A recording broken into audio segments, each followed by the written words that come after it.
ये देखो साहब, हमने अपनी क्लास में बनाया एक डिफॉल्ट कंस्ट्रक्टर, और जब भी ये कंस्ट्रक्टर चलेगा ये x के अंदर 10 और y के अंदर 20 डाल देगा। अब जैसे ही मैंने पहला ऑब्जेक्ट क्रिएट किया न्यू, इससे मेमोरी में एक डिब्बा बन गया, आप जानते हैं ऑब्जेक्ट तैयार हो गया, एक्स वाई पैदा हो गए। उसके बाद इसी का रेफरेंस किसके अंदर आया, कंस्ट्रक्टर के अंदर, और कंस्ट्रक्टर के पीछे लगा था दिस डॉट एक्स, तो वो इसी डब्बे पे जाएगा, एक्स में 10 डाल देगा, दिस डॉट वाई इसी डब्बे पे जाएगा, 20 डाल देगा। तो पहले ऑब्जेक्ट के लिए एक्स वाई की वैल्यू हो गई 10 एंड 20, और फिर हमने शो से प्रिंट कराया T1 से, तो उसने 10 एंड 20 प्रिंट कर दिया।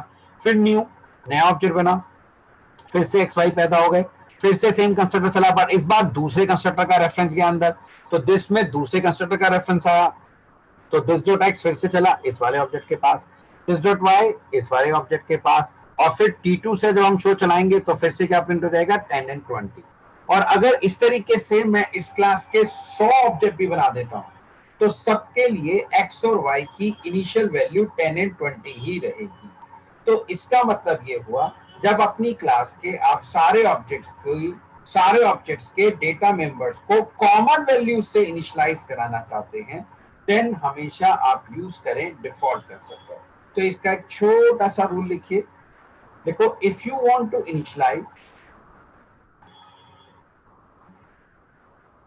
want to initialize the data members of each object,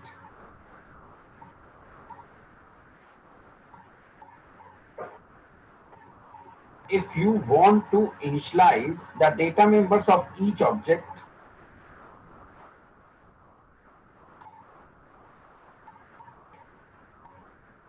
if you want to initialize the data members of each object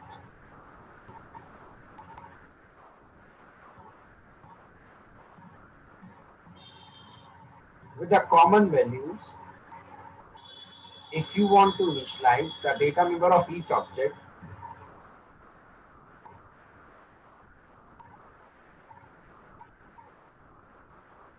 with the common values,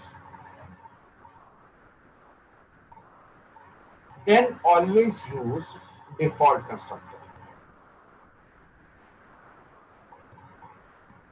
Then always use default constructor. ठीक, जब भी आप अपनी class के सारे object के सारे data members को एक कॉमन वैल्यू से इनिशियलाइज कराना चाहते हैं, तब आप हमेशा क्या यूज करें, डिफॉल्ट कंस्ट्रक्टर को प्रेफर करें। अब वैसे जावा ये डिफॉल्ट कंस्ट्रक्टर वाला काम हमें क्लास लेवल पे करने की परमिशन भी देता है, जरा देखिए कैसे।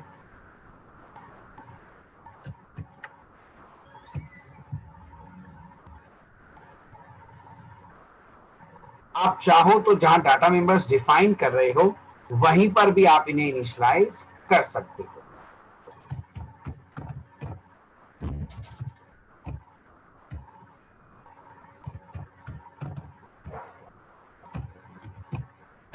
इट कैन ऑल्सो बी, ऐसा भी किया जा सकता है, अभी भी सेम आउटपुट आएगी, और दोनों ऑब्जेक्ट्स के लिए एक्स और वाई की वैल्यू कॉमन रहेगी 10 एंड 20। तो इसका मतलब तो हमने इस वाले एग्जांपल में डिफॉल्ट कंस्ट्रक्टर की नीड ही खत्म कर दी, जबकि मैंने तो आपको ये सिखाया था कंस्ट्रक्टर पढ़ाते वक्त कि क्लास में डेटा मेंबर और मेंबर फंक्शन को डिफाइन करने के अलावा अगर आप कोई भी टास्क परफॉर्म करेंगे वो क्लास के किसी ना किसी फंक्शन के अंदर ही करनी पड़ेगी। लेकिन आपने तो सीधा क्लास लेवल पे ही इनिशियलाइज कर दिया बिना कंस्ट्रक्टर को यूज किए। सो कोई दिक्कत नहीं, एक्चुअली में कोई हमारा रूल ब्रेक नहीं हुआ। ठीक है, जावा ने हमें तो परमिशन दे दी है कि आप सीधा सीधा इंस्टेंस डाटा मेंबर को क्लास लेवल पे इनिशियलाइज कर सकते हैं, लेकिन जैसे ही ये प्रोग्राम कंपाइल होगा, आप सब जानते हैं हमारी क्लास में फिलहाल कोई कंस्ट्रक्टर नहीं है, तो कंपाइलर अपने आप इस क्लास के अंदर जब एक डिफॉल्ट कंस्ट्रक्टर इंसर्ट करेगा लाइक दिस, सो अपने आप उसके अंदर लिख देगा x is equal to 10 semicolon y is equal to 20, ऐसे, और यहां से इन दोनों लाइनों को रिमूव कर देगा और यहां इन्हें नॉर्मली ही डिफाइन कर देगा, सेमीकॉलन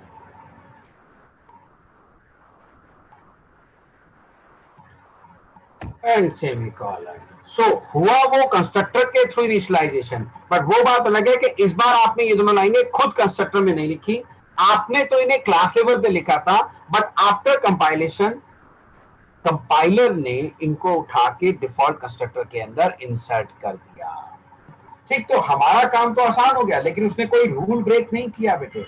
अब कंपाइलर जब हमारी क्लास को कंपाइल करेगा, उसके अंदर जब वो डिफॉल्ट कंस्ट्रक्टर को इंसर्ट करेगा, तो ये दोनों लाइनें ऐसे इसमें इंसर्ट कर देता है। तो होता इनिशियलाइजेशन हमेशा कंस्ट्रक्टर के थ्रू, भले ही आपने क्लास लेवल पे लिखा हो, लेकिन आफ्टर कंपाइलेशन ऐसा हो जाता है।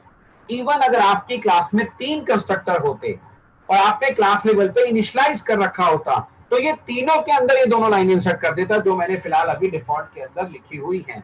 याद रखना, क्योंकि उसे नहीं पता आप कौन से वाले कंस्ट्रक्टर से ऑब्जेक्ट बनाने वाले हो। तो अगर आपकी क्लास में कोई भी कंस्ट्रक्टर नहीं है, तो आफ्टर कंपाइलेशन ये दोनों लाइनें डिफॉल्ट कंस्ट्रक्टर में लिख देगा। लेकिन अगर आपने अपनी क्लास में कंस्ट्रक्टर्स बनाए हैं, तो जितने भी कंस्ट्रक्टर आपने बनाए हैं उन सब के अंदर ये दोनों लाइनें वो इंसर्ट करेगा, अगर आपने क्लास लेवल पर इनिशियलाइजेशन किया है तो। याद रखना, ठीक, होता हमेशा इनिशियलाइजेशन कंस्ट्रक्टर के थ्रू है, बस जावा ने हमारा काम थोड़ा सा आसान कर दिया। हमें कहा ठीक है कि प्रोग्रामर आप क्लास लेवल पे कर दीजिए, मैं आफ्टर कंपाइलेशन क्लास लेवल से उठा के इन्हें अपने आप कंस्ट्रक्टर के अंदर इंसर्ट कर दूंगा। अगर आपने कोई कंस्ट्रक्टर नहीं बनाया है तो मैं डिफॉल्ट कंस्ट्रक्टर में इंसर्ट कर दूंगा, और अगर आपने कंस्ट्रक्टर बनाया है तो जितने कंस्ट्रक्टर बनाए हैं मैं उन सब में ये लाइनें इंसर्ट कर देता हूं। बट याद रखना, होता इनिशियलाइजेशन हमेशा कंस्ट्रक्टर के अंदर ही है। That's it. आ गई हमारी बात समझ में सबको अच्छे से? तो ये जावा ने हमें एक्स्ट्रा परमिशन दी है, जबकि आप सी प्लस प्लस में अगर जाएंगे तो क्लास लेवल पर आप डाटा मेंबर्स को इनिशियलाइज नहीं कर सकते। अब ऐसे ही जावा ने एक और हमें एक्स्ट्रा परमिशन दी है, जरा वो भी आपको दिखाते हैं बेटे। जो अधिकतर ऑब्जेक्ट ओरिएंटेड प्रोग्रामिंग लैंग्वेजेस ये परमिशन हमें नहीं देती, ये कॉन्सेप्ट हमें नहीं देती। चलिए देखें बेटे और जावा ने क्या एक्स्ट्रा दिया है। अभी मैं सिर्फ डिफॉल्ट कंस्ट्रक्टर की बात कर रहा हूं, अभी हमने पैरामीटराइज कंस्ट्रक्टर की कोई बात नहीं करी बेटा।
ये देखो, जैसे ही मैं इस क्लास को एग्जीक्यूट करूंगा बेटा, इसका ऑब्जेक्ट बनेगा।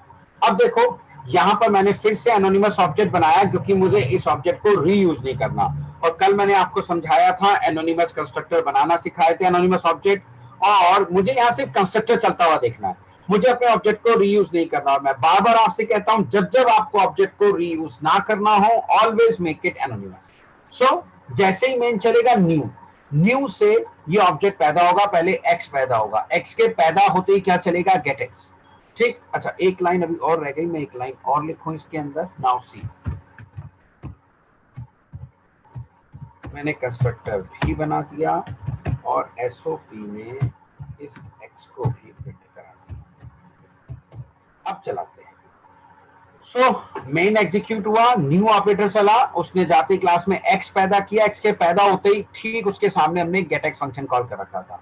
तो जावा में हम क्लास लेवल पर उसी क्लास के मेथड को कॉल कर सकते हैं, उसी क्लास के डाटा मेंबर्स को इनिशियलाइज करने के लिए। नॉर्मली क्या होता है, आप किसी भी प्रोग्रामिंग लैंग्वेजेस के अंदर नोटिस करें, आप एक मेथड को किसी अदर मेथड के अंदर से चलाते हैं, और पहला method is first method is always called invoked by the technology. जैसे हमारे केस में भी होता है, कि मेन तो जावा ने जेवीएम ने चला दिया और उसके अंदर से हम अपनी क्लास के अदर मेथड्स को कॉल कर लेते हैं।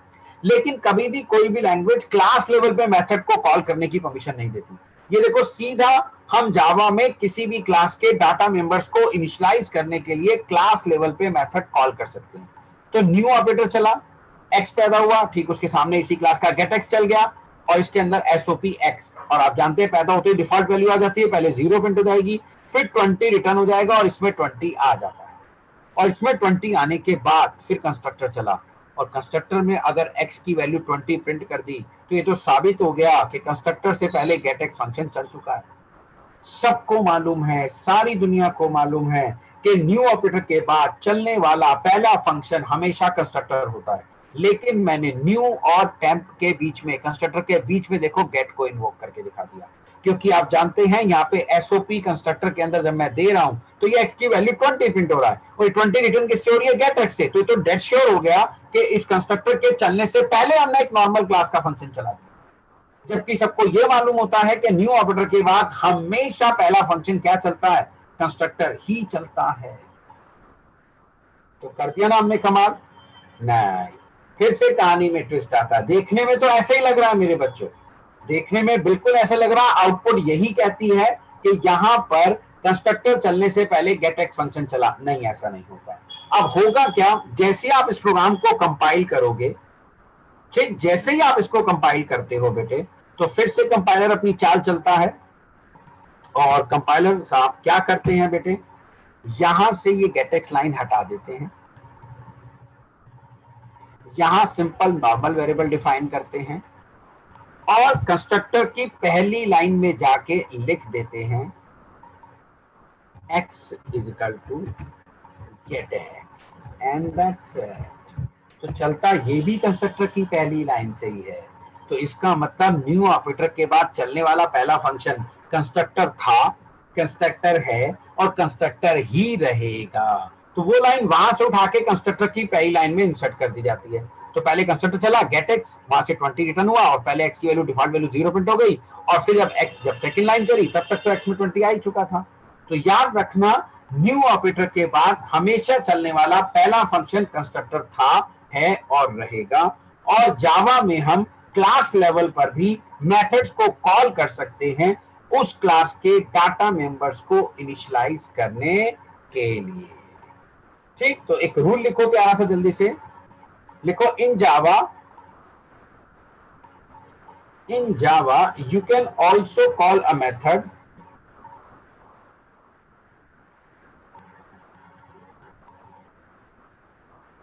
in java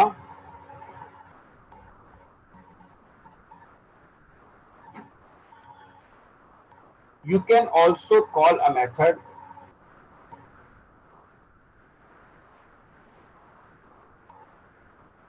at class level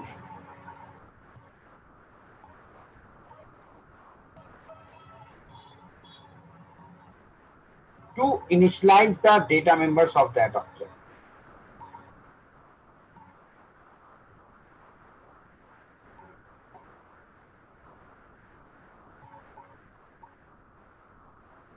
To initialize the data members of that object.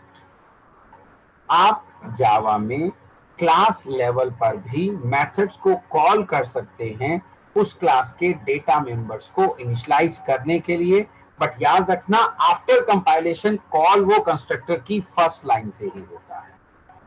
ठीक, तो जावा में क्लास लेवल पे आप जो भी टास्क परफॉर्म करते हो बेटे, after compilation actually it is going to be executed from the constructor only. ये कंस्ट्रक्टर के अंदर से ही एग्जीक्यूट होता है। ठीक, तो ये जो कहानी मैंने आपको सिखाई, ये मैंने आपको बताया when to make a default constructor. तो अब बात करते हैं पैरामीटराइज कंस्ट्रक्टर को लेकर। ठीक है साहब, तो हमने फिर से दो वेरिएबल डिफाइन कर दिए और इस बार हम क्या करेंगे,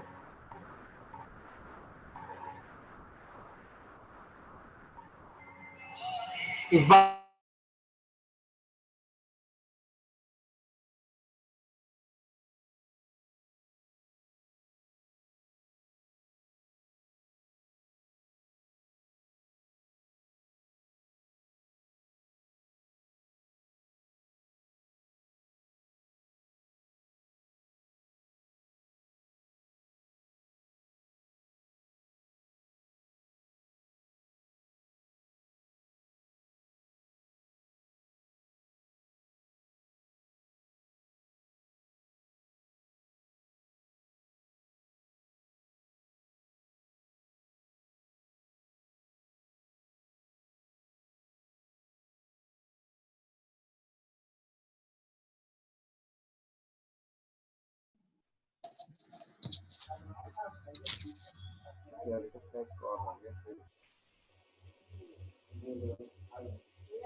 हेलो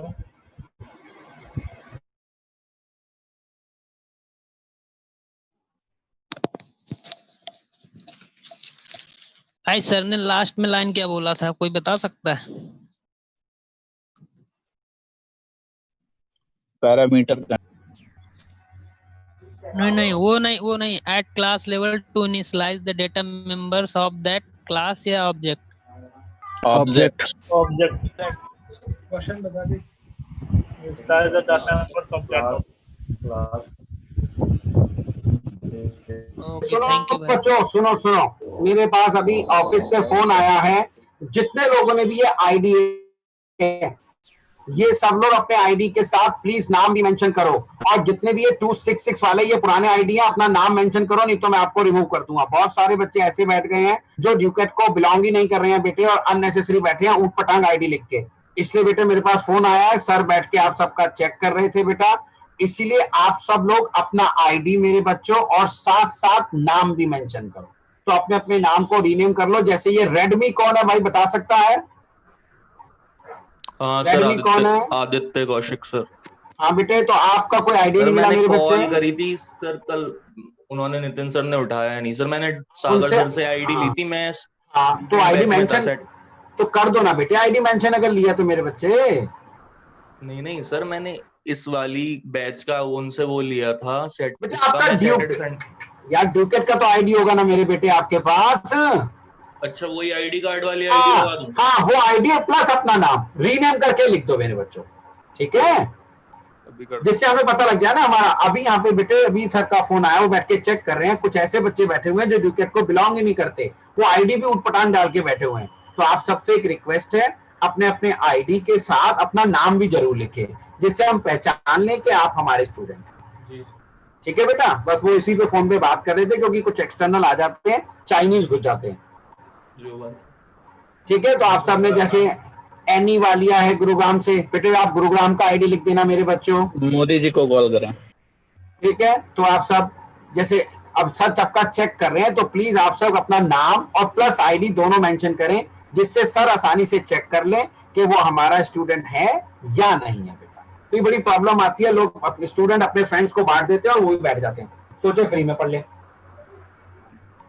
मुझे तो ऐसा कोई यूनिक आईडी मिला नहीं था। उन्होंने तो सर ने कहा था नाम के साथ अपना लगा देना। नहीं बेटा, आप नितिन सर को फोन करना, अलीशा आपको मिल जाएगा मेरे बच्चे। ड्यूकेट से आईडी नहीं मिला, ऐसा हो नहीं सकता। आपको ड्यूकेट फरीदाबाद से बेटा? हाँ जी सर, मैं फरीदाबाद से हूँ। बेटिया आपको फरीदाबाद से तो कोई आईडी मिला होगा गुड़िया? सर उन्होंने कल मैंने मैसेज किया था ना क्लास के बाद, उन्होंने बोला था अपना नाम लिख देना और आगे FBD लिख देना। चलो ठीक है, फिर आप ठीक है, आपने लिख दिया तो सर पहचान जाएंगे अपने आप आपको। ठीक है, गुड, ठीक है बेटा। चलो बाकी सब लोग बेटे अपने अपने नाम के साथ आईडी दोनों मैच कर लो और फिर हमेशा इसी से लॉग इन करो, ठीक है? चलो अभी कर लूं या फिर लीव करनी पड़ेगी ना सर? एक मिनट, सॉरी। चलो कोई बात नहीं, कल से कर लेना, ठीक है? कल से आप लोग रीनेम कर लेना, फिलहाल मैं भी पढ़ाई कराता हूँ, ठीक है? चलो बेटा, तो सुनो, अब मैं आपको सिखा रहा था when to make a parameterize constructor. उससे पहले मैंने आपको सिखाया when to make a default constructor, और उसमें जावा की दो नई चीजें सिखाई। एक तो जावा में हम क्लास लेवल पे वेरिएबल को इनिशियलाइज कर सकते हैं, बट होते वो कंस्ट्रक्टर के अंदर से ही है। दूसरा बेटे, जावा में हम क्लास लेवल पे मेथड भी कॉल कर सकते हैं, बट चलता वो भी कंस्ट्रक्टर के अंदर से। ठीक है बच्चों, चलो अब बात करते हैं when to make a parameterize constructor. अब वो आपको बनाना सिखाता हूं।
ये देखो बेटा, अब जब अपना मेन चलाएंगे तो पहला ऑब्जेक्ट बनेगा बेटे, डिब्बा तैयार होगा, एक्स वाई पैदा हो जाएंगे। फिर इसी ऑब्जेक्ट का रेफरेंस कंस्ट्रक्टर में जाएगा, साथ साथ दो आर्गुमेंट में जाएंगे। तो 10 एक्स में आ गया लोकल वेरिएबल, 20 दूसरे लोकल वेरिएबल में आ गया। और फिर मैंने जानबूझ के शेडोइंग करी, और मैंने कहा था जब जब शेडोइंग करते हैं तब तक हमें क्लास लेवल वेरिएबल को दिस लगा के एक्सेस करना होगा, नहीं तो प्रायोरिटी लोकल को मिलती है। तो मैं आगे बार बार शेडोइंग करता रहूंगा और आपको प्रैक्टिस कराता रहूंगा। तो दिस डॉट एक्स का मतलब ये वाले एक्स में 10 आ गया और इस वाले क्लास लेवल वाले में 20 आ गया। तो पहले ऑब्जेक्ट के लिए एक्स और वाई की वैल्यू क्या हो गई, 10 एंड 20 हो गई। ठीक, फिर हमने न्यू दूसरा ऑब्जेक्ट बनाया, फिर से कंस्ट्रक्टर चला, इस बार दूसरे ऑब्जेक्ट का रेफरेंस आया और इस बार आर्गुमेंट में गए 100 एंड 200। तो लोकल वेरिएबल एक्स में क्या आ गया, 100, लोकल वेरिएबल वाई में क्या आ गया, 200, और क्लास लेवल में क्या कॉपी हो गया, 100 एंड 200। तो दूसरे ऑब्जेक्ट के लिए बेटे एक्स और वाई की वैल्यू क्या हो गई, 100 एंड 200 हो गई। तो इसका मतलब ये हुआ बेटे कि अगर आप अपनी क्लास के सारे ऑब्जेक्ट के सारे डाटा मेंबर्स को डिफरेंट डिफरेंट वैल्यूज से इनिशियलाइज कराना चाहते हैं तो हमेशा पैरामीटराइज कंस्ट्रक्टर यूज करो। ठीक, और अगर कॉमन वैल्यूज से इनिशियलाइज कराना चाहते हैं तो फिर डिफॉल्ट कंस्ट्रक्टर यूज करो। ये सब अभी हम प्रैक्टिकल भी करेंगे, पहले बस मैं आपको सारे कॉन्सेप्ट समझा दूं, फिर ये सब मैं आपको रन करके दिखाऊंगा, क्लास लेवल पे मेथड भी कॉल करूंगा, सारी चीजें मैं आपको सिखाऊंगा। ठीक, तो एक और छोटा सा रूल लिखिए प्यारा सा, देखो, if you want to initialise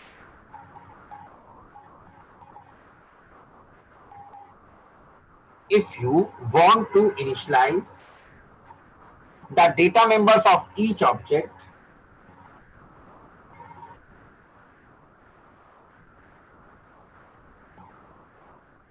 if you want to initialize the data members of each object with a different values, with a different values,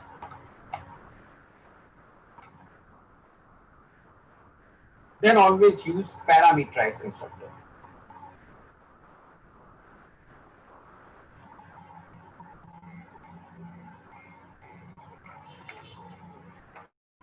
Then always use parameterized constructor.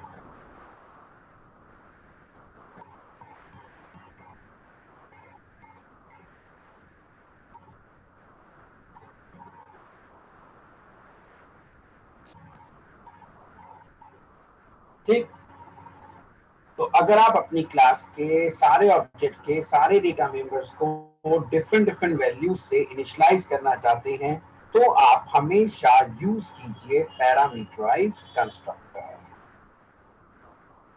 ठीक, चलते हैं अगले कॉन्सेप्ट की तरफ कंस्ट्रक्टर में। अब आपको पता लग गया when to make a default constructor and when to make a parameterized constructor। अब एक और मैं जावा का ही एक्स्ट्रा कॉन्सेप्ट बताता हूं, तो जावा ही हमें फीचर देता है। ठीक, जरा देखें।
ठीक, हमने एक छोटा सा प्रोग्राम बनाया। अब अगर मैं इस प्रोग्राम को एग्जीक्यूट करता हूं तो मुझे बताइए स्क्रीन पे क्या आउटपुट आनी चाहिए, या ये एग्जीक्यूट भी होगा या नहीं होगा, कहीं इसमें कोई कंपाइलेशन एरर तो नहीं आएगी? जरा सोच के समझ के अच्छे से देख परख के मुझे आंसर दीजिए कि what will be the output of this program if this program is going to be executed और इट इज कंपाइलेशन एरर और it is a compilation error.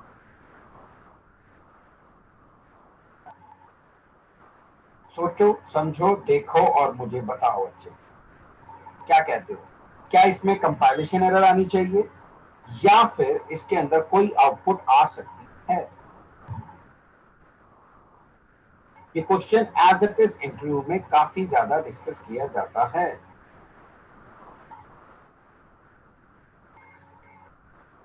Default print होगा सर। एक बच्चा कहता है डिफॉल्ट प्रिंट होगा। चलिए गुड, और बताइए ओपिनियन। नहीं होने का, कंपाइलेशन एरर आएगी सर शायद। चलो, एक बच्चा कहता है कंपाइलेशन एरर आएगी। Return type world compilation error ही आएगी इसमें। Compilation error sir. चलिए साहब, तो कंपाइलेशन एरर बहुमत के साथ जीतता हुआ नजर आ रहा है। कायदे में कंपाइलेशन एरर ही आनी चाहिए, क्योंकि अगर आप नोटिस करेंगे दो रीजन के तहत यहाँ पे कंपाइलेशन एरर बनती है। पहला, एक तो मैं कंस्ट्रक्टर का रिटर्न टाइप दे रहा हूँ जो कि अलाउड नहीं है, ठीक है। दूसरा बेटे, जब भी आप कोई फंक्शन कॉल करते हो तो मैंने बड़े अच्छे से सिखाया कि हमारा कंपाइलर जब उस फंक्शन का एग्जैक्ट मैच और यूनिकनेस चेक करता है तो उसके सिर्फ नाम और आर्गुमेंट के बेसिस पर, तो यहाँ से नाम और आर्गुमेंट उठाएगा, ये रहा पहला मैचिंग और ये रहा दूसरा। वो रिटर्न टाइप तो कभी कंसीडर करता ही नहीं, और एक जैसे दो तो कभी अलाउड होते ही नहीं। तो इन दो रीजन के तहत यहाँ पर कंपाइलेशन एरर आनी चाहिए, लेकिन आती नहीं। ये प्रोग्राम प्रॉपरली एग्जीक्यूट हो जाएगा और डिफॉल्ट प्रिंट हो जाएगा। अगर एरर आ जाती फिर तो कोई भी बता देता, फिर ये इंटरव्यू क्वेश्चन बनता ही नहीं। तो ये प्रोग्राम प्रॉपरली चलेगा इस समय और स्क्रीन पर आउटपुट आएगी डिफॉल्ट। और मैं इसे थोड़ा और कॉम्प्लेक्स करूं,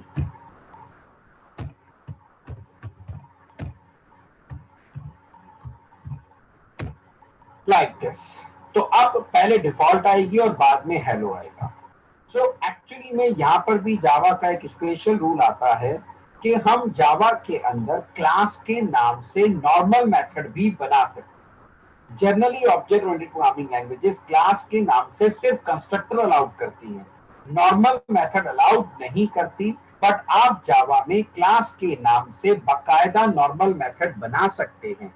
वो बात अलग है, हम कभी बनाएंगे नहीं, but interview point of view से ये रूल आपको अच्छे से पता होना चाहिए।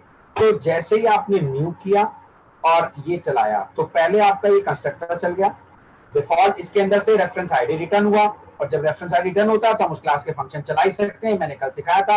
और फिर टेम्प नाम का फंक्शन चल गया और हेलो प्रिंट हो गया, तो it will be considered as a function, normal function of a class. और ये तो खैर हमारा क्या है, कंस्ट्रक्टर है। ठीक, अब थोड़ा सा ये भी सोचना जरूरी है कि इसे कंपाइलर ने डिफरेंशिएट कैसे किया, कि इस वाले केस में ये वाला चलाना है और इस वाले केस में ये वाला, क्योंकि कंपाइलर तो केवल नाम और आर्गुमेंट उठाएगा, उसके हिसाब से तो ये दोनों सेम है, तो यहाँ पे एम्बिग्यूटी एरर आ जानी चाहिए। तो कंपाइलर डिफरेंशिएट कैसे करता है, थोड़ा सा ये भी समझाता हूँ। देखो, न्यू के आगे जो फंक्शन कॉल होता है, कंपाइलर ये बहुत अच्छे से जानता है कि ये एक ऐसा फंक्शन है जिसका कभी रिटर्न टाइप नहीं होगा, तो मैं इसका कंपैरिजन केवल उन्हीं फंक्शन से करूंगा which are not having a return type, क्योंकि इनका कंपैरिजन उन फंक्शन से करना बेवकूफी है जिनका रिटर्न टाइप है, क्योंकि रिटर्न टाइप वाले फंक्शन न्यू के सामने कभी कॉल होते ही नहीं, तो इसलिए इसने कंपैरिजन किया केवल इससे और ये उसे यूनिक मिल गया। उसने रिटर्न टाइप वाले फंक्शन से कंपैरिजन नहीं किया क्योंकि जरूरत ही नहीं थी। सिमिलरली जब डॉट लगा के आपने एक फंक्शन कॉल किया तो उसने कहा डॉट लगा के केवल वही फंक्शन कॉल हो सकते हैं एक्सप्लिसिटली जिनका रिटर्न टाइप होना मैंडेटरी है, क्योंकि आप कंस्ट्रक्टर को डॉट लगा के एक्सप्लिसिटली कॉल नहीं कर सकते, इसलिए उसने इसका कंपैरिजन केवल उन्हीं फंक्शन से किया जिनका रिटर्न टाइप है, वो भी उसे यूनिक मिल गया और इस तरीके से इसने दोनों को कॉल कर दिया अच्छे से। तो यहां पर भी हमें एक और चीज सीखने को मिली कि हम जावा में क्लास के नाम से मेथड भी बना सकते हैं। कंस्ट्रक्टर तो बनता ही क्लास के नाम से, बट हम क्लास के नाम से मेथड भी जावा में क्रिएट कर सकते हैं। ठीक है, आती है हमारी बात समझ में सबको अच्छे से। सो चलिए लिखिए इस रूल को कि in Java we can also call a method, in Java we can also make a method, not call beta ji. In Java we can also make a method with the same name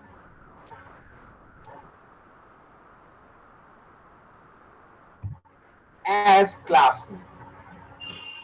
In Java we can also make a method with the same name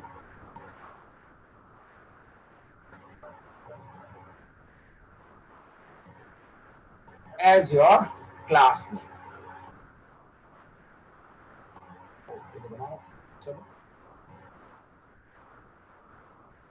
ठीक, तो एक और चीज हमें constructor में सीखने को मिल गई कि जावा में हम क्लास के नाम से भी मेथड बना सकते हैं बेटे।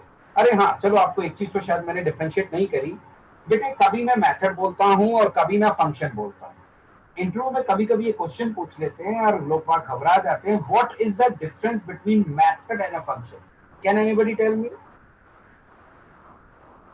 मैं कभी मेथड बोल देता हूँ जावा में, कभी मैं फंक्शन बोल देता हूँ बेटे, is there any difference between method and a function? अच्छा क्वेश्चन है, इंटरव्यू में पूछ लिया जाता है। चलो मैं आंसर देता हूँ। सर फंक्शन जो होता है, हाँ शाबाश बोल बेटा।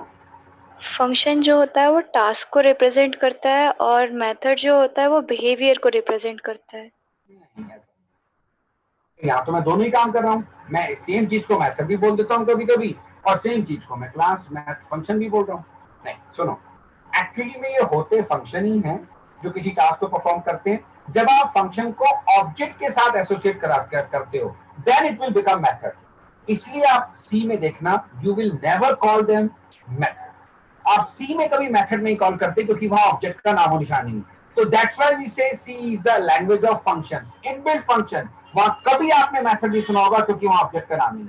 तो इन्हीं फंक्शंस को अगर ऑब्जेक्ट के साथ एसोसिएट कर दो तो ये मेथड कहलाते हैं कि ऑब्जेक्ट के ये काम करने का एक तरीका हो गया, दैट इज व्हाट मेथड। ये ऑब्जेक्ट का एक मेथड हो गया, ऑब्जेक्ट का एक काम करने का तरीका हो गया। So whenever a function associated with an object, then it can also be called as a method. तो अब जावा में फंक्शन तो ये है ही एक्चुअली, तो फंक्शन भी कह सकते हैं और मेथड भी कह सकते हैं, होते फंक्शन ही है और ऑब्जेक्ट के साथ एसोसिएट होते हैं। इन फंक्शंस को आप फंक्शन के साथ साथ मेथड भी कह सकते हैं अगर आप इसे ऑब्जेक्ट के साथ एसोसिएट कर देते हैं। इसलिए सी तो ऑब्जेक्ट ओरिएंटेड होती नहीं बेटे, इसलिए सी में कभी आपने मेथड नहीं सुना होगा। सी में हमेशा आप क्या कहते हैं, इनबिल्ट फंक्शंस हैं, हम अपने फंक्शंस बना रहे हैं, you never call it method over there. अब आ गई हमारी बात समझ में सबको अच्छे से? ठीक है, तो ये छोटा सा क्वेश्चन है मगर इंपॉर्टेंट क्वेश्चन है। तो जावा में आप मेथड्स भी बोलिए, कोई फर्क नहीं पड़ता, एक्चुअली होते तो ये फंक्शन ही है, फंक्शन भी कह सकते हैं, मेथड भी कह सकते हैं, both are correct. But in C only functions, not method, because there is no object. चलो अब चलते हैं हम अपने कंस्ट्रक्टर के अगले कॉन्सेप्ट की तरफ।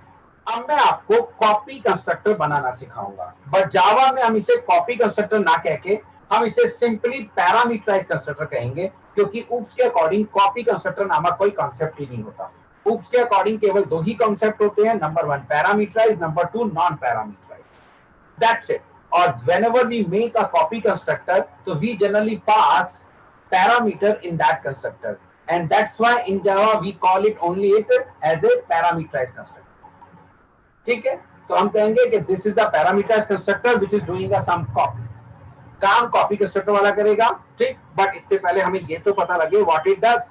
क्या आप में से कोई मुझे कॉपी कंस्ट्रक्टर की किसी टाइप की कोई डेफिनेशन बता सकता है? What it does, ये करता क्या है? तभी तो मैं आपको बनाना सिखाऊंगा। If anybody knows, C++ में किसी ने पढ़ा हो या किसी other object oriented programming language में किसी ने इसे पढ़ा हो?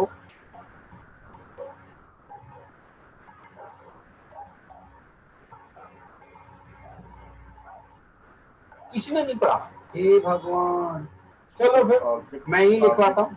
कॉपी बनाता है। चलो लिखो, देखो, copy constructor is used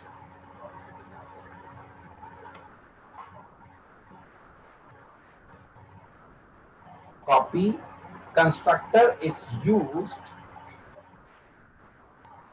to create the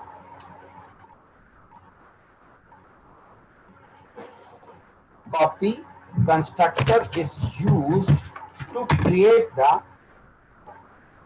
duplicate copy of some existing object.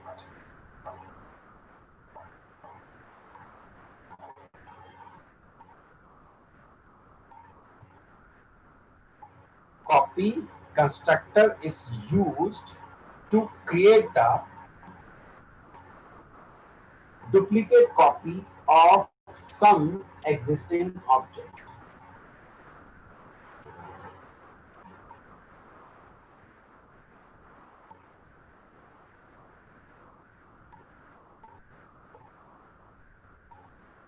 It works like a photo machine. It works like post-it. आवाज क्लियर नहीं आ रही है सर आपकी। आवाज कट रही है सर। आवाज क्लियर नहीं आ रही है। अब आने लगी, बोलिए।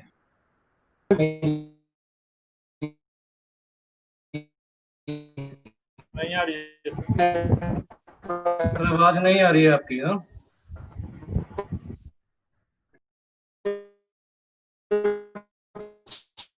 नहीं आ रहा सर। पियानो बज रहा है सर। हारमोनियम जैसा आ रहा है सर। पियानो।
एक व्हाट्सएप कर देना।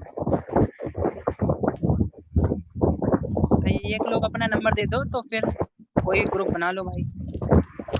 मेंबर एडमिन बन जाओ एक बंदा। किसी को अपना नंबर दे दो तो सारे लोग सेंड कर देंगे। चैट बॉक्स बताओ भाई, अब अपना नंबर बताओ। 70786। अरे चैट में डाल दो ना सब यार। हाँ चैट भाई, पे अरे नहीं बताओ बताओ, ऐसे बताओ। 70 रशन डाल दे। 8171 8171 18 9604 9604। रशन के नाम क्या भाई? अफजल नाम रशन व्हाट्सएप कर देना भाई 8171189604। अरे यार चैट तो डिसेबल है, नाम ही लिख लो आप। नंबर मैं बोल रहा हूँ। हाँ नंबर ले लो 8171।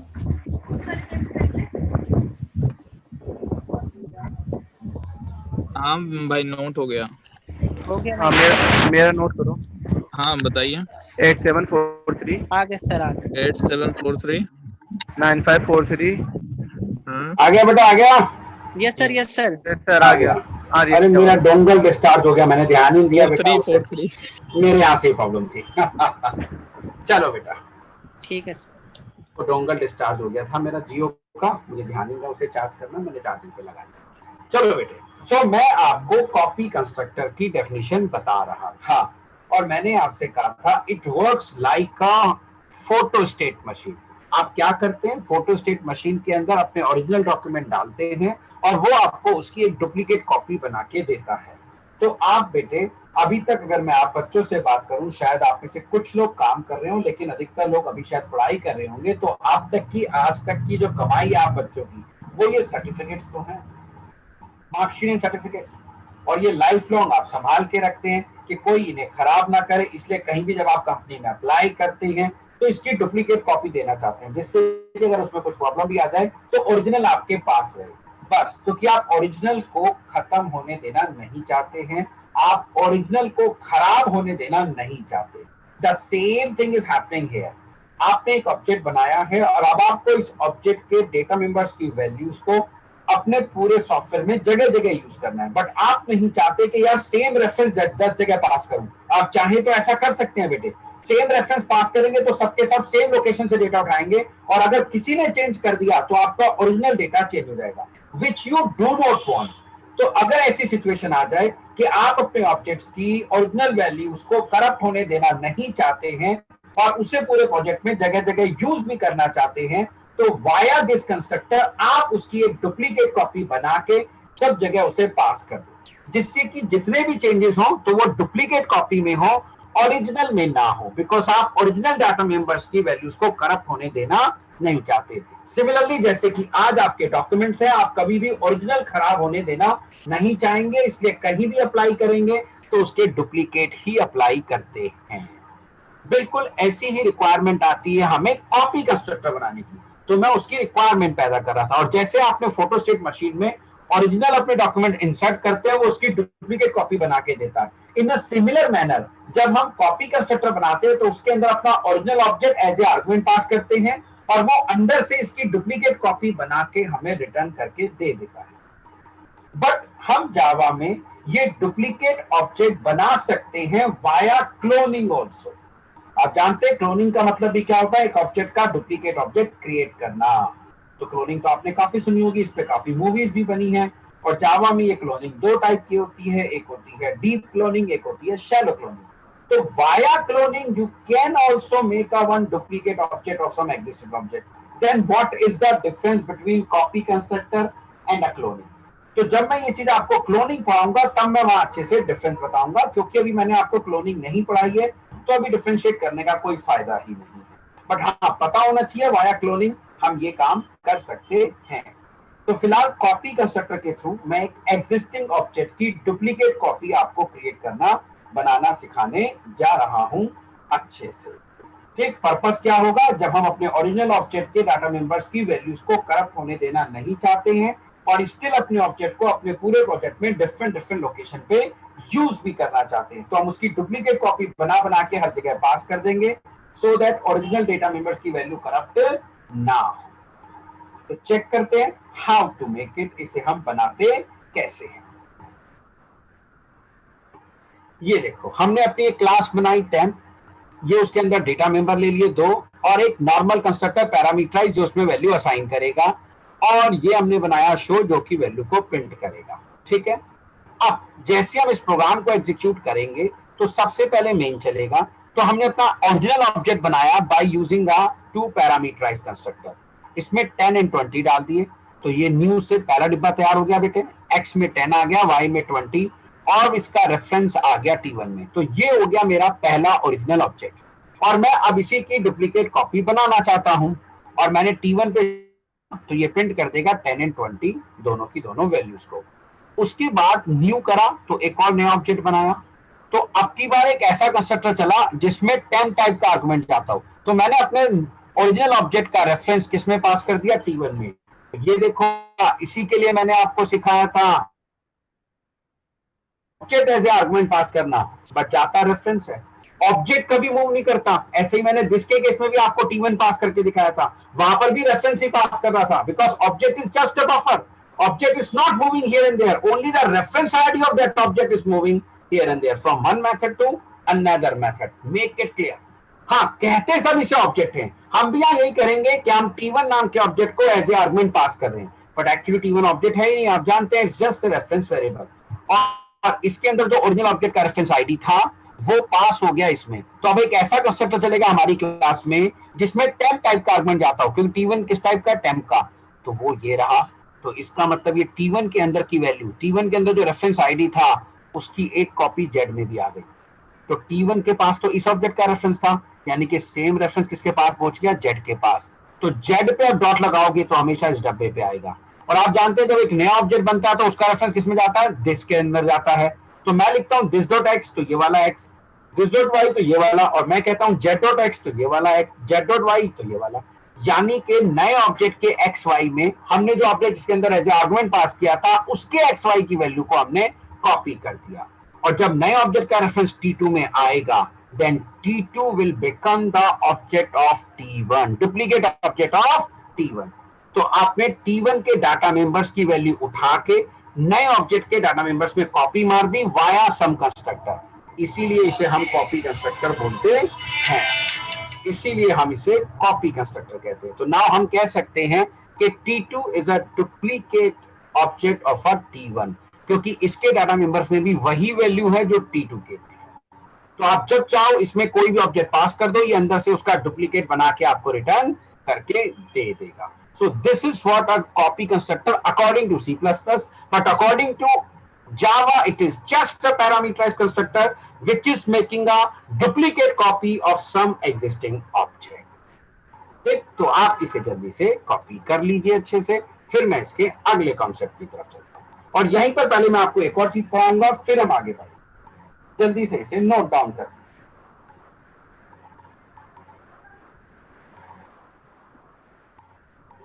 सर जो ये टेम्प है जिसके अंदर हम भेज रहे हैं उसको रेफरेंस आईडी, हाँ बिल्कुल, उसमें अगर हम दिस नहीं लगाएंगे तब भी वो समझ जाएगा ना कि हम उसी की बात कर रहे हैं। समझ जाएगा, बाय डिफॉल्ट दिस ही लगा होता है बेटिया, बिल्कुल सही, एब्सोल्युटली राइट बेटे, लगा दो तो भी ठीक है, बस मैं इसलिए लगा देता हूँ जिससे आपको रिवाइज कराता हूँ कि कंस्ट्रक्टर के अंदर की चीजें हमेशा किससे एक्सेस होती हैं, क्योंकि इस वाले कंस्ट्रक्टर में तो डेटा शेडोइंग हो ही नहीं रही, तो यहाँ दिस लगाना जरूरी नहीं है, बट बेटे यहाँ लगाना मैंडेटरी है, वरना वो प्रायोरिटी किसको दे देगा, लोकल। तो जो पैरामीटराइज कंस्ट्रक्टर है जिसको हम कॉपी कह रहे हैं उसमें दिस लगाओ तो भी ठीक है, मत लगाओ तो भी ठीक है, नहीं तो बाय डिफॉल्ट कंपाइलर लगा दे।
गया कॉपी? No sir.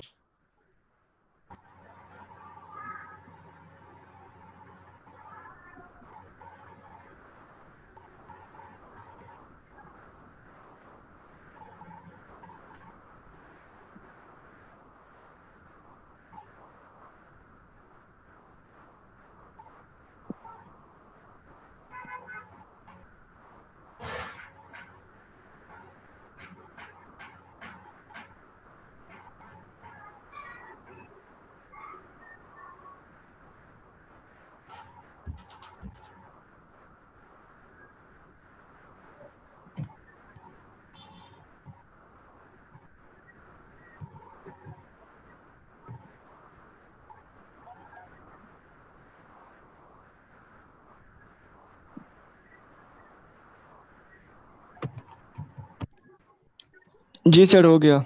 हो गया, डन। Yes sir. चलो अब हम आपको एक और चीज सिखाते हैं जावा के अंदर। देखो, आप किसी भी प्रोग्रामिंग लैंग्वेज के अंदर जब किसी फंक्शन को कॉल करते हैं और अगर उस फंक्शन में कोई भी आर्गुमेंट पास करते हैं तो ये आर्गुमेंट दो तरीके से पास किए जाते हैं। एक होता है कॉल बाय वैल्यू, एक होता है call by reference. Am I right? तो जावा में भी आपसे क्वेश्चन पूछा जाएगा कि जावा में कॉल बाय वैल्यू होता है या जावा में कॉल बाय रेफरेंस होता है, क्या कहते हैं आप? ठीक, तो C++ में या C++ में आपने जरूर पढ़ा होगा कॉल बाय वैल्यू या कॉल बाय रेफरेंस। तो पहले आप मुझे इन दोनों की डेफिनेशन बताइए, फिर हम देखेंगे क्या जावा में दोनों सपोर्ट करते हैं या कोई एक सपोर्ट होता है।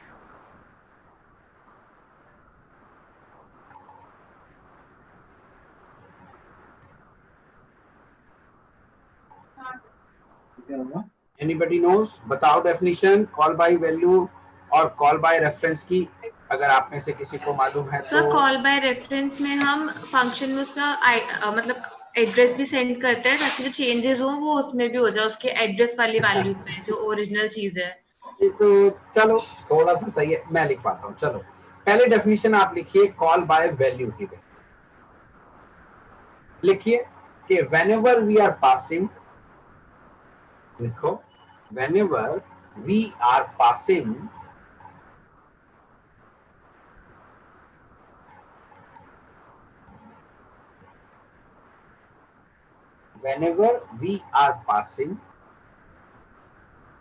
the actual value of a variable, whenever we are passing the actual value of a variable as a argument in any function,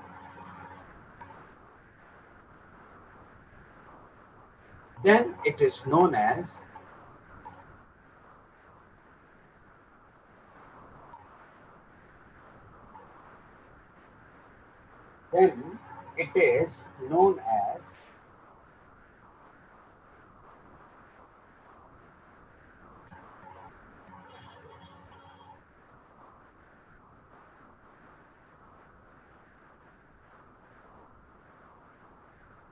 call by value. ठीक, तो जब हम किसी वेरिएबल के अंदर की वैल्यू की एक कॉपी एक फंक्शन में पास कर देते हैं तो उसकी एक डुप्लीकेट कॉपी दूसरे फंक्शन में चली जाती है, तो इसे हम कॉल बाय वैल्यू कहते हैं। ठीक है साहब, और इसमें कॉपी में चेंज करने से ओरिजिनल में चेंज नहीं होता, ओरिजिनल में चेंज करने से कॉपी में चेंज नहीं होता। अब लिखो कॉल बाय रेफरेंस की बात।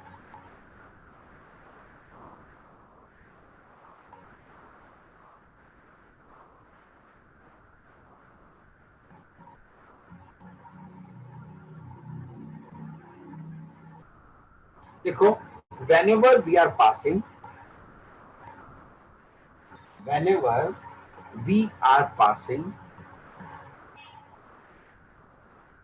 the address of any variable,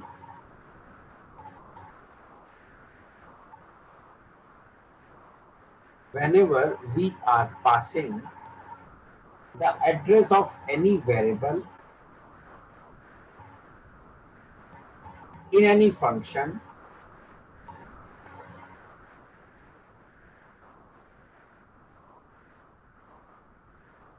as a argument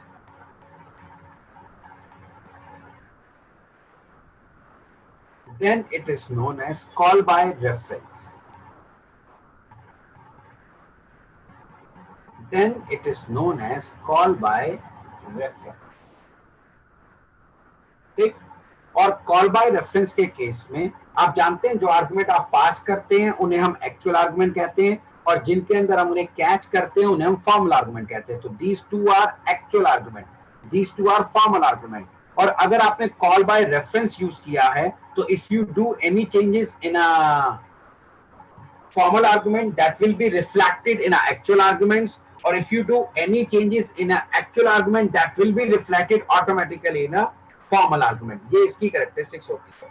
ठीक, जब भी आप किसी फंक्शन को कॉल करते वक्त वेरिएबल का एड्रेस एज ए आर्गुमेंट पास करोगे तो इसे हम कॉल बाय रेफरेंस कहते हैं. और जब आप उस वेरिएबल के अंदर की एक वैल्यू की कॉपी पास करते हो तो इसे हम कॉल बाय वैल्यू कहते हैं. अब जब भी हम कभी एड्रेस पास करते हैं तो address can only be caught in a pointer type variable. ठीक, but Java does not support pointers and that's why Java does not support call by reference. Java में कभी भी कॉल बाय रेफरेंस नहीं होता. Make it clear, हमेशा याद रखना जावा में हमेशा कॉल बाय वैल्यू ही होती है. ठीक है, किसी भी सूरत में यह एक्सेप्ट मत करना. ठीक, लेकिन अक्सर आपको कंफ्यूज करेंगे. वो कहेंगे जब हम रेफरेंस वेरिएबल पास करते हैं तो कॉल बाय रेफरेंस होता है, जब हम प्रिमिटिव वेरिएबल पास करते हैं तो call by value. No, never. ये देखो यहाँ आपने रेफरेंस वेरिएबल पास किया तो इसके अंदर एक रेफरेंस आईडी था, उसकी एक कॉपी, तो वेरिएबल के अंदर की जो वैल्यू थी उसकी एक कॉपी जेड में आनी. आपने T1 का एड्रेस थोड़ा पास किया है, आपने T1 का एड्रेस नहीं पास किया, आपने T1 नाम के वेरिएबल के अंदर जो वैल्यू थी उसकी एक कॉपी जेड को दे दी, तो जेड ने भी उसको एक्सेस कर लिया. That's it. तो ये चीज कभी एक्सेप्ट मत करना. जावा कॉल बाय रेफरेंस सपोर्ट ही नहीं करता, क्योंकि कॉल बाय रेफरेंस के केस में फंक्शन में हम वेरिएबल का एड्रेस पास करते हैं और फॉर्मल आर्गुमेंट जो होना चाहिए उस एड्रेस को कैच करने के लिए it must be pointer type variable, और जावा पॉइंटर सपोर्ट नहीं करता भी. Is it clear? तो ये कभी एग्री मत करना किसी भी सूरत में, किसी भी कंडीशन में. कोई भी सिनेरियो आपके सामने लेके आए और ये साबित करने की कोशिश करे कि Java supports call by reference, never accepted, never ever accepted. लिखिए इसके लिए एक प्यारा सा rule. Java does not support, Java does not support call by reference.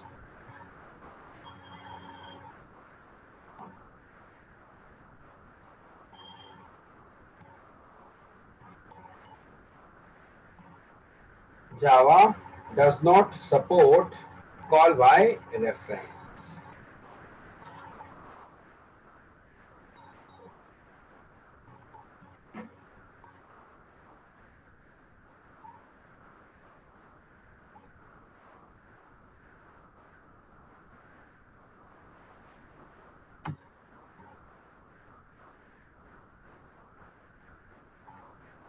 ठीक, जावा में कभी भी कॉल बाय रेफरेंस नहीं होता है.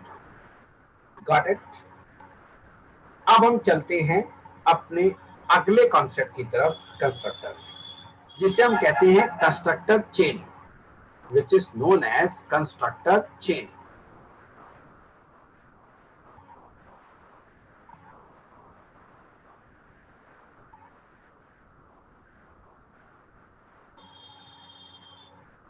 देखो इसकी एक छोटी सी डेफिनेशन पहले कंस्ट्रक्टर चेनिंग की लिखो.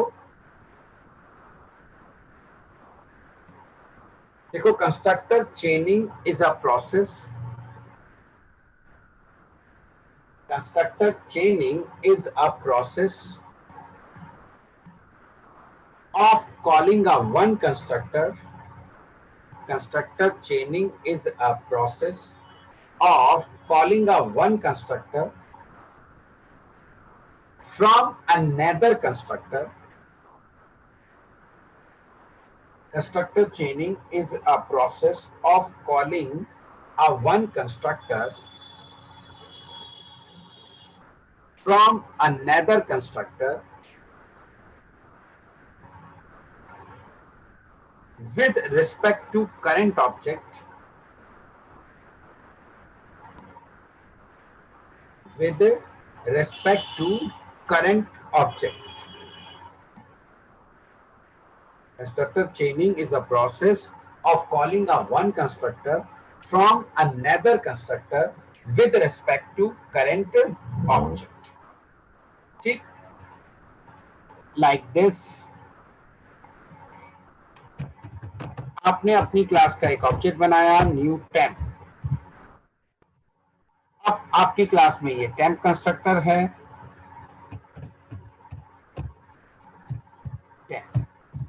So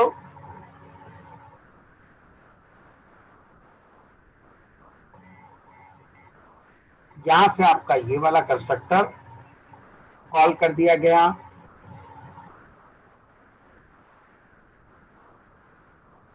like this.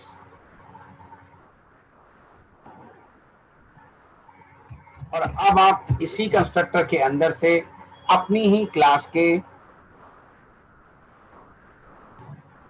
दूसरे कंस्ट्रक्टर को कॉल करो. उसके अंदर से अब यहां से आप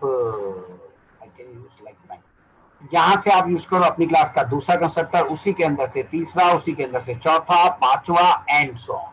जबकि ऑब्जेक्ट एक ही बनेगा. मेक इट क्लियर, क्योंकि न्यू ऑपरेटर तो आपने एक ही यूज किया है. न्यू ऑपरेटर तो आपने एक ही यूज किया है बेटा. तो हमने यही आपको डेफिनेशन लिखवाई कि constructor चेनिंग is a process of calling a one constructor from another constructor with respect to current object. तो आपने एक कॉल किया डिफॉल्ट, उसी के अंदर से अपनी क्लास का दूसरा, उसके अंदर से तीसरा, उसके अंदर से चौथा and so on, and there is no limitation. ठीक, इस प्रोसेस को हम कंस्ट्रक्टर चेनिंग कहते हैं. तो क्वेश्चन अराइज होता है हम कंस्ट्रक्टर की चेन क्यों बनाते हैं और कैसे बनाते हैं. व्हाई एंड हाउ की कहानी हमारी समझ में आ जाती है.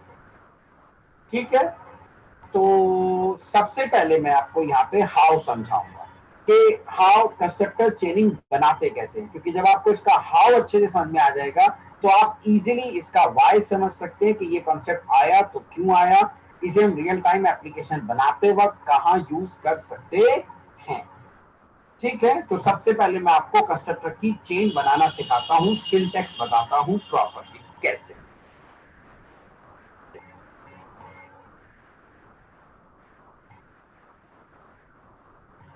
ये देखो ध्यान से, हमने सबसे पहले अपनी क्लास बनाई टेम्प, उसके अंदर बनाया एक डिफॉल्ट कंस्ट्रक्टर. ठीक, और डिफॉल्ट कंस्ट्रक्टर के अंदर से हमने इसी क्लास के दूसरे कंस्ट्रक्टर को कॉल करने के लिए एक दिस कीवर्ड का यूज किया. जावा ने कंस्ट्रक्टर की चेन बनाने के लिए दिस नामक कीवर्ड का एक स्पेशल सिंटैक्स बनाया है as a function calling, as a function calling. ठीक, सो होता क्या है, ये मेरा पूरा प्रोग्राम है. अब ध्यान से सुनना. जैसे ही मैं इस क्लास को एग्जीक्यूट करता हूं तो मेन फंक्शन चलेगा. मेन के अंदर से हमने अपनी क्लास का ऑब्जेक्ट बनाया. अगेन मैंने एनोनिमस बना दिया क्योंकि मुझे इसे रीयूज नहीं करना है, मुझे सिर्फ कंस्ट्रक्टर को चलते हुए देखना है. और जहां ऑब्जेक्ट को रीयूज ना करना हो always make it anonymous object. ठीक है, सो जैसी न्यू ऑब्जेक्ट बना उसके बाद कंस्ट्रक्टर चला. कौन सा? डिफॉल्ट. तो यहां से कर्सर आ गया डिफॉल्ट कंस्ट्रक्टर के अंदर से. अब जैसे वो डिफॉल्ट कंस्ट्रक्टर के अंदर आया, यहाँ पे उसे दिस नामक कीवर्ड का एक स्पेशल सिंटैक्स एनकाउंटर हुआ और उसको एज ए फंक्शन कॉलिंग की तरह यूज किया गया और इसके अंदर पास कर रखा 10. तो यहीं से हमारा जेवीएम एक ऐसे कंस्ट्रक्टर की तरफ जाएगा जिसमें एक इंटीजर टाइप का आर्गुमेंट जाता हो. ये देखो फ्लो, ये यहाँ से उसके अंदर आ जाएगा और उस कंस्ट्रक्टर को कॉल कर देगा और ये 10 इस एक्स में आ जाएगा. अब ये कंस्ट्रक्टर कॉल हो गया, इसमें नीचे आया. यहां से फिर से उसने दिस नामक कीवर्ड का एक स्पेशल सिंटैक्स एनकाउंटर किया जिसमें 2 इंटीजर टाइप के आर्गुमेंट थे. अब वो यहां से सीधा ऐसे कंस्ट्रक्टर को कॉल करेगा जिसके अंदर 2 इंटीजर टाइप के आर्गुमेंट जाते. तो ये 10x में आ गया, ये 20 में नीचे आ गया. अब यहाँ पे कोई दिस नहीं था तो यहाँ सिंपल एसओपी स्टेटमेंट चला और प्रिंट हो गया 30. प्रिंट हो गया, फिर ये कंस्ट्रक्टर खत्म हो गया. अब ये जहां से कॉल हुआ था वापस वहां जाएगा. तो ये कॉल कहां से हुआ था? इस वाले कंस्ट्रक्टर से. तो ये लाइन तो फिनिश हो गई. अब ये यहां से नीचे आएगा, इस लाइन को चलाएगा. एसओपी एक्स, एक्स में क्या था 10, तो क्या प्रिंट हो गया 10. अब ये कंस्ट्रक्टर कहां से कॉल हुआ था? ऊपर से, इस लाइन से. तो ये लाइन खत्म हो गई, ये वापस कहां जाएगा? यहाँ पे. और आपको ये डिफॉल्ट प्रिंट होता हुआ नजर आ जाएगा। तो पहले 30 आएगा, फिर 10 आएगा और फिर डिफॉल्ट आता है। तो इस तरीके से हमने एक कंस्ट्रक्टर की चेन बनाई, और कंस्ट्रक्टर की चेन बनाने के लिए इन्होंने दिस नामक कीवर्ड का एक स्पेशल सिंटैक्स बनाया है। क्यों बनाया है मैं ये भी अभी आपको बहुत अच्छे से समझाऊंगा। अब मैं पहले इसके सिंटैक्स से रिलेटेड आपको सारे रूल्स एंड रेगुलेशन बताता हूँ। याद रखो इसका पहला इंपॉर्टेंट रूल, जब भी आप कंस्ट्रक्टर चेनिंग अचीव करेंगे using this keyword, then this must be the first line in any constructor. ये हमेशा पहली लाइन होनी चाहिए। मैंने आपको कंस्ट्रक्टर के शुरू में पढ़ाया था कि कंस्ट्रक्टर कॉल तो हमेशा हम प्रोग्रामर करते हैं, but position is always given by the programming language और अ टेक्नोलॉजी। तो पहला रूल लिखिए जल्दी से, इसका लिखिए, whenever you are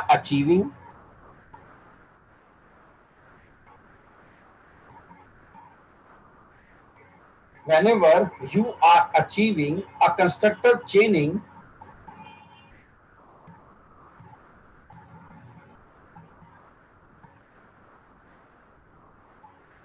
whenever you are achieving a constructor chaining using the this, बेटे जिसके आगे दो पेरेंथेसिस लगाना, ये नॉर्मल दिस कीवर्ड का रूल नहीं है।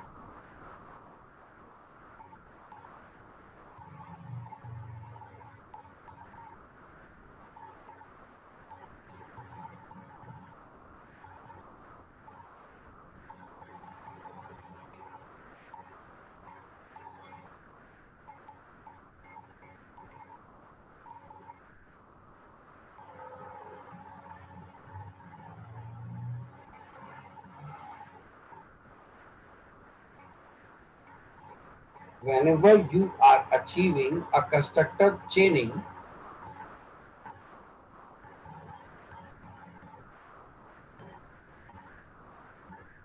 using a this, then it must be the first line,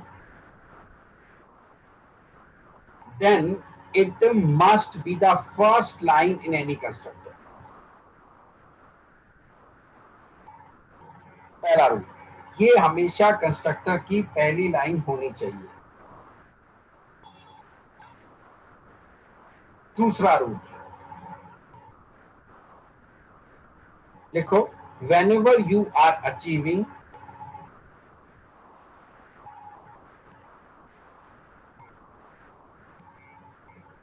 a constructor chaining, पहले से मिलता जुलता ही है, whenever you are achieving a constructor chaining using a this, जिसके आगे पेरेंथेसिस लगाओ,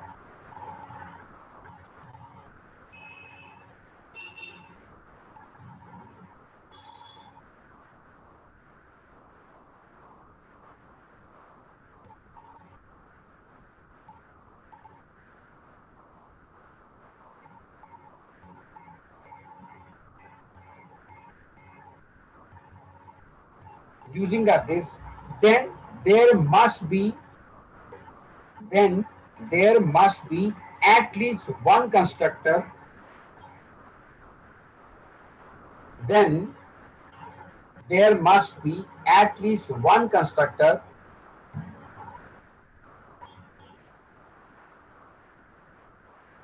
which is not having a, then there must be one constructor which is not having a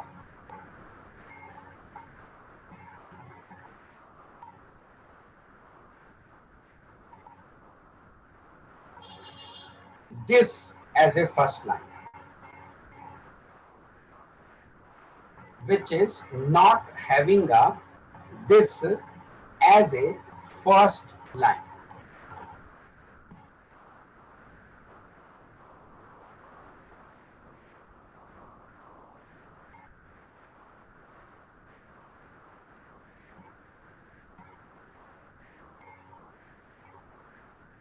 ठीक, इसका मतलब क्या हुआ, जब आप कंस्ट्रक्टर की चेन बनाएंगे तो चेन में आपने जो जो कंस्ट्रक्टर यूज किए हैं उनमें से कम एक कंस्ट्रक्टर ऐसा होना चाहिए जिसमें आपने this as a first line use ना किया हो। नहीं तो ये इनफाइनाइट लूप में फंस जाएगा। सोचो अगर मैंने यहां पर भी दिस लिख दिया,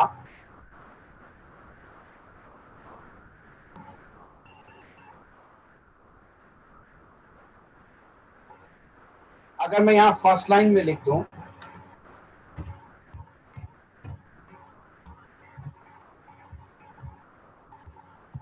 तो ये इनफाइनाइट लूप में फंस जाएगा, इसलिए कंपाइल ही नहीं करेगा। क्यों? इस दिस से ये वाला, इस दिस से ये वाला, इस दिस से वापस ये वाला, वापस ये वाला, तो फिर ये वाला, ऐसे तो गोल गोल घूमता जाएगा। आगे मेरी बात समझ में? तो जब भी आप कंस्ट्रक्टर चेनिंग अचीव करेंगे यूजिंग अ दिस, तो कम से कम क्लास आपके जितने भी चेन में कंस्ट्रक्टर यूज हो रहे हैं उनमें से एक ऐसा होना चाहिए जिसमें आप this as a first line use नहीं करेंगे।